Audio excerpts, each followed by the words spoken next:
Came out to the Big Bird farm and wanted to just check the food plot. That monster buckeye greens looks great. Now I'm coming to the apple tree, and drop time was here last night at 8 o'clock.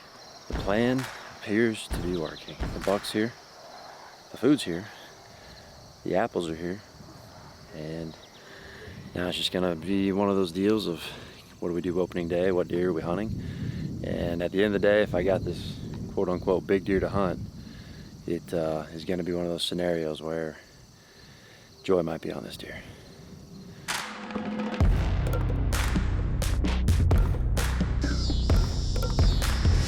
If we can get permission to hunt on these properties, we'll be hunting the deer of a lifetime. It's just so cool to see a deer like that, let alone think about the thoughts of hunting him. It's very low odds, but until you have no in your mind and you know for a fact you're not gonna be able to, you gotta do what you can to be in the game. And this deer is worth every thought, stressful, whatever could come with it. So let's see if we can get him here in the camera for you.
Well, what's up guys? This is officially week one of my videos on the chase, and if you're wondering what the heck that is, that's a very fair question. I promise not all of them are going to be this boring talking head, but to be honest with you, I've not been in the field doing a whole lot. I'm super far behind as the season goes on, and as you can see on the front end, it's going to be a very interesting one regardless of how the cards may fall. So hopefully on this we're going to accomplish just bringing you up to speed of where we're at, what bucks, what properties I have in front of me potentially.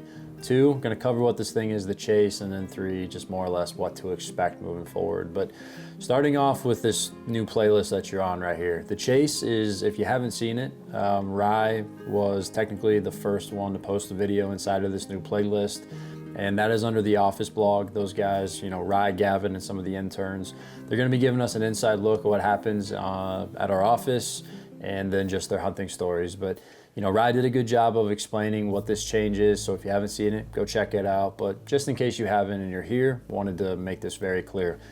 This new playlist is effectively the replacement for the Midwest Whitetail Daily channel. And for all of you who have taken the time over the years to support that channel, following along every day, thank you so much. It's been an incredible ride.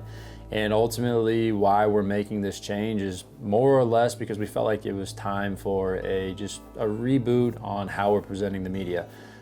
We talked through things like watching 4 or 5 videos a day come fall. That's a hard thing to do for people. It's a busy time, and ultimately there's a ton of great hunting content out there. And so what we decided to do was move everything here to the Midwest Whitetail channel first off. 2, we've got a posting schedule that we're hoping you guys can follow along with. Today's Sunday. My videos will be every Sunday. Monday's still going to be the main show. Tuesdays will be Caleb Greiner. Wednesdays will be Owen Riegler. Thursdays will be Mike Reed, Fridays Zach Rosmus, and Saturdays the Office guys. That is our 7 video schedule each week.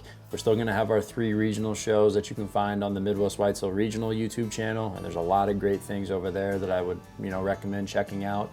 And so moving forward, another thing that why we wanted to, for lack of a better term, make this change is we're just hoping to give a little bit more of a behind the scenes look. That's something that, a decent amount of people have asked for more of. And when you do it in that daily format, it's a little tough to do anything other than just what happened. And so hopefully, this change will allow, like I said, not only more interesting videos, more manageable amounts of videos to consume each week, But what we're really hoping is that it allows for you guys to engage with the particular person more so than, you know, maybe what the latter did. And that's a really big part of this change, is we're hoping that you guys engage in the comment section. Let us know what it is that you want to cover. I'm biased when I say this, but I think that our team is very diverse. You know, you've got guys in different careers, you got guys that have different passions amongst just being deer hunters.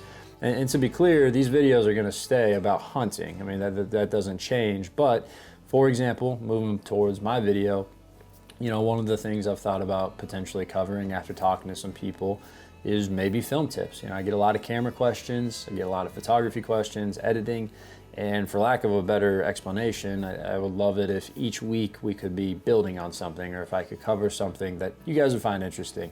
We've gotten suggestions about gear, we've gotten suggestions about, you know, how to scout maps digitally, whatever it is you want to see covered amongst the hunting story and journey, please let me know. I'd love to give it my best effort. And so that will bring me to where the next part of this video is going to go, which is where are we in the hunting season? And the simple term is extremely far behind. Chasing November has been by far my biggest focus the last month and a half. And before we move on, huge shout out to Gavin Katerva, Ryan Ludwig, and the whole team.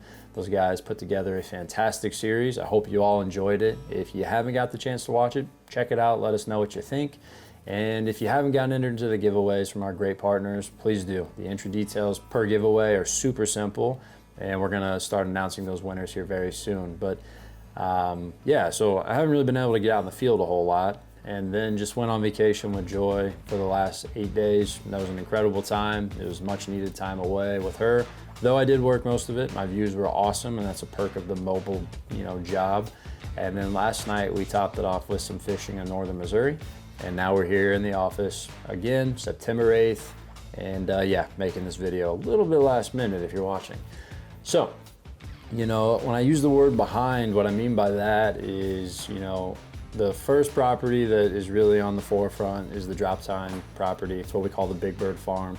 If you followed along last year, we were hunting that deer all season long, didn't get it done, found the sheds there, came up with a plan that we think is going to be great for early season. You know, the buck's there, as you saw on the front end, the food plot looks good, and all that's left to do there is to set up a redneck blind right there at the pinch on that L-shaped monster buck Ruck Greens plot. And the reason why we're going with the redneck blind is because we don't have a single tree on that side of the farm. That's where we think our best chance is. And the hope is that on the south wind switches to north, we'll be able to blow a wind in either one of the ponds all night long during that change. So we'll see if, you know, that plan works out. There's also the 6x5 buck that's in the general area. He looks great. The last time I got pictures of him, but no doubt Drop Time is definitely the most frequent. And then moving from there, the second development is that I actually got permission not too far away from there on a different piece of property. Kind of fell into my lap as an opportunity to help the landowner out. Spent a few days out there, and wouldn't you know it, she offered hunting rights in exchange for myself and Joy. I think that puts us in the game of Drop Time to 6x5's potential fall range once they make that shift from where we can hunt them.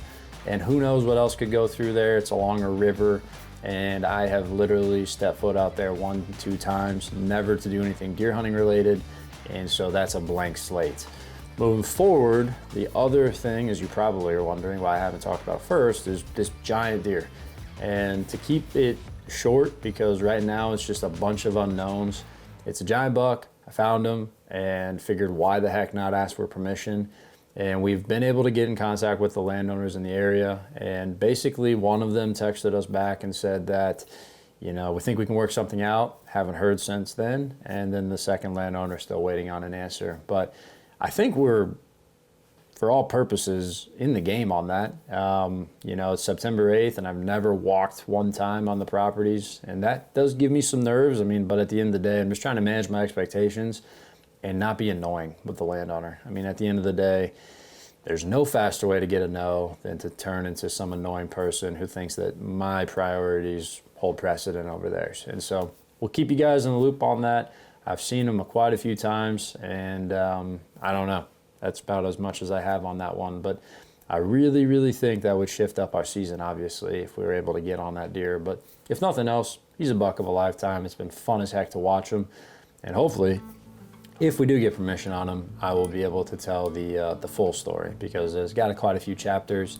And it would be a very good example of you just don't know if you don't ask, or as Drake Lamb would say, you don't know if you don't go. It's kind of the same theme there. But those are the 3 places right now that are holding my attention. And moving forward, you know, these videos are going to be much more in the field, just showing what we're doing, that type of stuff.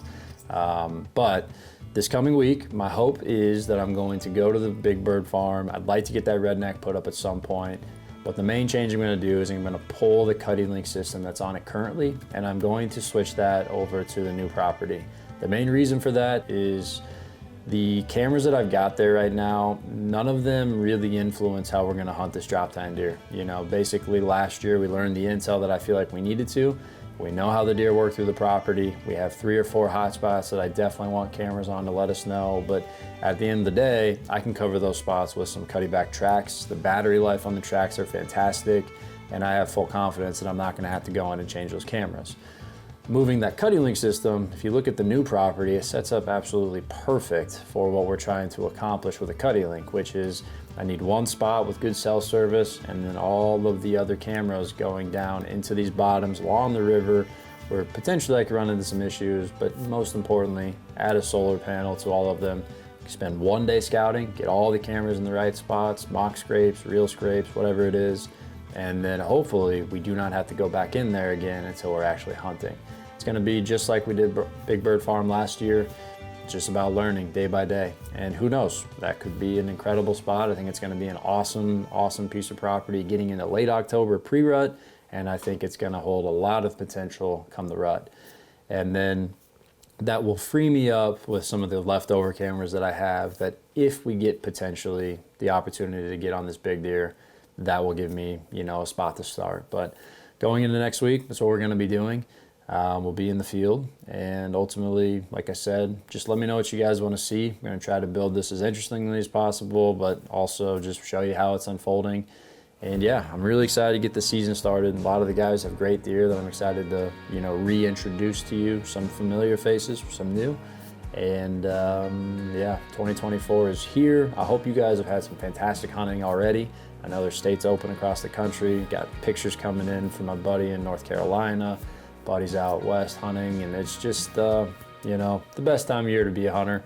And I hope all you guys have a safe and successful fall. But to end this video, I am going to now play a gear review that I did with the Mystery Ranch Treehouse series. And you know, frankly, number 1, it's one of the pieces of gear that I've gotten a lot of questions on. But 2, you know, all gear is really important. The bag for me, albeit it might seem like the most simple of acquisitions, it's made the biggest difference from the standpoint that my entire, you know, however many years of filming, it seems like the bag's what you're always replacing. You know, you break a zipper, you break a buckle, and the Treehouse series is pretty much the best offering that I've ever come across. It's now available in the APX, and I'm not gonna get into the details. If you got questions on it, watch it. If you don't wanna hear about it, skip off this video, and hopefully we'll see you next Sunday.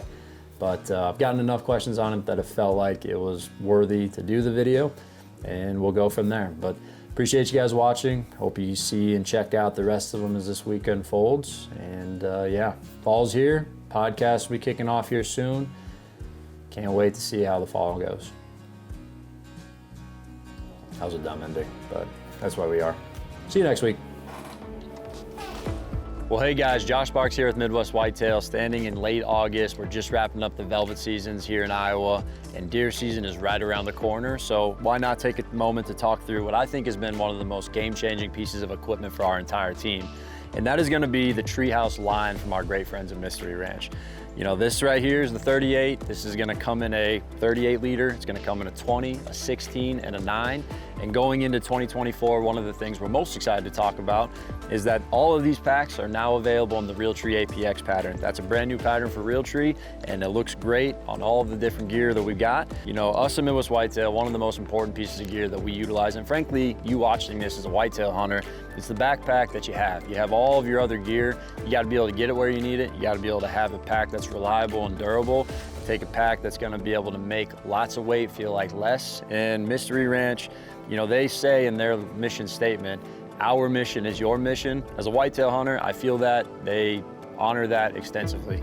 And when we were able to start working with Mystery Ranch, that was last year, We put these packs through the entire season. You know, we got them in the summer, put them through the entire fall and through winter, turkey season, shed season. Going through the 38 here, you know, this guy is going to have all the options that you could look for. You know, number one, it's very large. It's going to hold a ton of gear. 38 liters is very substantial. It is very sturdy. You're gonna have a solid bottom that holds it up by itself.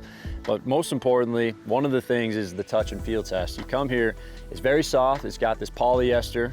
And one of the things that people always talk about is, man, that's gonna get cockroaches. It's gonna have things stick to it all the time. I can attest to you that that is just flat out not the truth. Anything that does stick to it, you wipe it off, you're good to go. You know, it keeps my gear protected on the inside when it's raining, when it's snowing. We've put it through all the paces. When you get onto the inside, tons of organization. You know, yes, there's a lot of big backpacks out there, but inside of this 38 liters, there's pockets, they're quiet. You can access them really easy. You know, this guy right here, if you wanted to, it's got this tree strap that would go around. You pop this guy over, and then you just pop these zippers off, and there you go. You've got this accessible shelf right on your tree stand. And that's a really big deal if you're talking for the public lands where you aren't able to screw in steps, screw in hooks, all that different stuff. But the main thing that I would say about the Treehouse series in general is that all four of the line options, they offer a diverse ability for whatever your hunting need is. You know, this 38, like I said, has served us very, very well. You know, a couple of the public land hunts that I did last year, it was fitting all of my gear, fitting sticks, fitting a stand to it. Good gear geeks me out a little bit. Finding a good camera bag that's also a great hunting bag, never happened. So check them out. As you can see, pretty legit. You take it a step further, you know, we happen to do a bunch of videography, and so this fit all of our cameras, all of our camera gear, tree arm, any other things that you might need. As a hunter, when I had a guy with me running this for all the camera gear, my preference was this Treehouse 9. You know, I ran this guy, it was a minimalistic hip style pack, and ultimately, you know, it fit everything that I needed going into the shed seasons. Again, another really, really diverse option for the gear that I needed. It's got water bottle holders. I use this when I'm putting up trail cameras, checking trail cameras. And ultimately, guys, you know, like I said in the beginning, if you're looking for a backpack for the next 10 years, if you're looking to support a company that supports veterans, supports first responders, Mystery Ranch, they're your company. So going into the deer season, give them a look, go to your local sporting goods, go to their website. I promise you, you won't be disappointed.